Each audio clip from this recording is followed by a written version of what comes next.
سوارلسمه دعا دا به آخرنی دعا ذکر کو. دا روایت چې دی دا هم صحیح روایت ته امام ابن حجر دیتا حسن ویلی دی. عن عائشة رضي الله عنها قالت عائشة رضي الله عنها فرمائي كان رسول الله صلى الله عليه وسلم إذا أوى إلى فراشه قال چې رسول الله صلى الله عليه وسلم چې بکر خپلی بستری ته راغی نو د دعا به ویله اللهم متعني بسمعي وبصري اے الله ماله فایده راکه زما په غوږونو سره او زما په سترګو سره. څه مطلب دی فایده راکه؟ نه نه ماله فایده راکه زما د دې غوږونو او د سترګو یعنی روغ رمټې ساته. فایده به ته کله والې غوږونو او سترګو چې روغ یې که نه. واجعلهما الوارث مني او دواړه زما وارثان وګرځوه. څه مطلب دی وارثان وګرځوه؟ یعنی چې څو پورې ژوندی یم دا را سره روغ ساته. وانصرني على عدوي او مرسته وکړه زما سره د خپل دښمن په مقابله کې. زما چې څوک دشمنان دي یا الله د هغوی په مقابله کې ته زما مرسته وکړه. وارني منه ثأري او زما بدله د دغه دشمن نه په خپله واخله. اللهم اني اعوذ بك من غلبة الدين ای الله زه په تا سره پناه غواړم د قرض د غلبې نه. قرض ډېر خطرناک شی دی. لکه پیغمبر صلی الله علیه وسلم په دعاګانو کې د قرض دا ذکر ډېر کوو. نو یو ورځ ورته ووایي عایشې رضی الله عنها یا رسول الله قرض نه تاسو ډېر یېرېږي.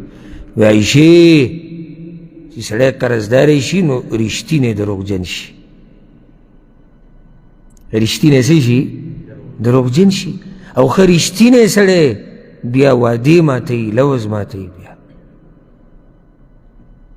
ومن الجوع او یا الله ومې ساته د لوږې نه یعنې د غریبۍ نه. فانه بئس الضجیع بس یقینا دا په پټو خصلتونو کې بد خصلت دی. غریبي او د قرضو زورور کېده بد خصلت دی. یعنې څوک یې نه خوښوي. څوک دا خوښوي؟ هغه غریبي چې ته پکې محتاج شي مخلوق ته دا هېڅوک نه خوښوي. او هغه قرضه چې په تا باندې داسې سړی زورور شي داسې سړی چې هغه له د خبرو چل نه ورځي. کله ناکله به د مجبورۍ د لاسه قارغت هم باز وی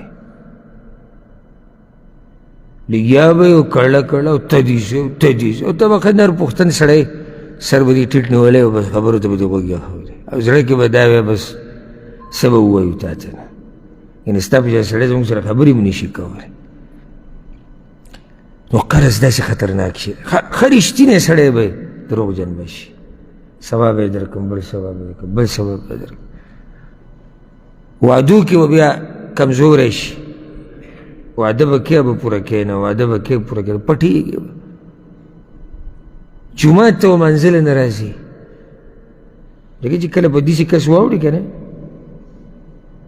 زما ورځ د یو کس سره مسله راغله ډېره مخکینۍ خبره ده چې 8 کاله به یې کېږي. نو د هغه سره زما څه مسله راغله نو ما یې صحیح ده ستا د امانت دي دا به درکو تاله. بیا په هغې کې څه داسې مشکلات رالو چې سړی انسان دی کمزوری هغه امانت د هغه ما په ټیم ورنه کړو. نو هغه به چې جومات ته به زه راتلم که نه. اوس یو عام سړی خو بیا هم چې د سړي نه پټ شي کور ته نه راځي بل جومات دی موږ چاره پټېدی هم نه شو. مانځه کې راته ولاړې او که نور سړی که مانځه له بل جومات ته لاړ شي درس له خو بل ته لاړ شي به راځه به نو بس ورور هغه د مانځه نه به السلام علیکم. سلام د الله دپاره نه وکړه چې د الله دپاره سلام ځکه چې کله خپل حق واخېستو نو بیا سلامونه نه دی راغلی نه بیا تپوس کړی که نو یو نیم سړی به د دې ځای نه زوړن کړي د دې ځای نه خبرې ته سوچ کوي نه دی انسان ته سوچ کوي چې دا مخامخ سړی دروغجن نه دی دوکهباز نه دی خو حالاتو دي راغلي دي زه صبر وکړی نه دی بند خطوې زما دا خبر. نو الله دې موږ د قرضونه وساتي او چې بچا باندې قرض دی رب العالمین دې طاقت ورکړي چې ختم یې کړي. په دې باندې به اکتفا وکړو.